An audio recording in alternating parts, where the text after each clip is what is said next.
12x12 সাইজের grow ব্যাগে এই ছোট্ট সুইট লেমন গাছে দুটি লেবু হয়েছে। এই যে সুইট লেমন, এটা কিন্তু এই মুহূর্তে খেয়ে নেওয়ার জন্য আদর্শ, কারণ এটি একটি মুসাম্বি জাতীয় গাছ। এটাকে আজকে তোমাদের সামনে পেড়ে এবং কেটে খেয়ে দেখাবো এর টেস্ট কীরকম।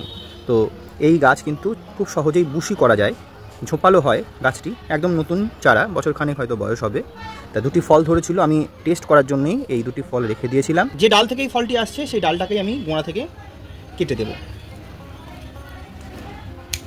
এই দেখো ছোট ছোট দুটি মুসাম্বি হয়েছে, এবার এটাকে কেটে দেখার পালা যে ভেতরটায় রস কেমন আর টেস্ট কেমন।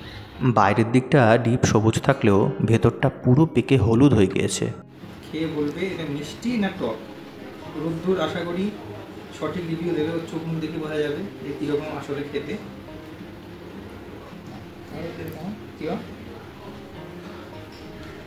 মিষ্টি টক নেই একটু? বাহ, আমি খেয়ে দেখি যেটা টক না মিষ্টি।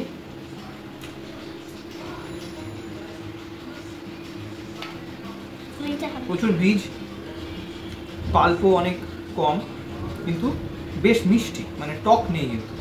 তো এটা কিন্তু অবশ্যই রেকমেন্ডেড একটা ভ্যারাইটি।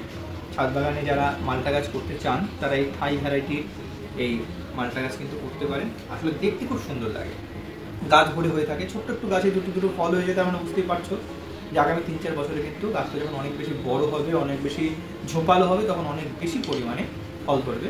তো অল্প দামের মধ্যে এটা বেশ একটা সুন্দর ইউনিক ভ্যারাইটি রয়েছে মালটা। এটা খুব বাইরের যে কোটিং পিওর গ্রিন, আমরা যদি এটা পাকার জন্য ওয়েট করে থাকি যে হলুদ হবে তবে খাবো, তা কিন্তু নয়। এটা মালটা, এটা সেপ্টেম্বরের মধ্যে ম্যাচিউর হয়ে যায়, অক্টোবর প্রায় শেষ হতে চলবে, এই সময় পেরে খাচ্ছি, বেশ ভালো, বেশ মিষ্টি।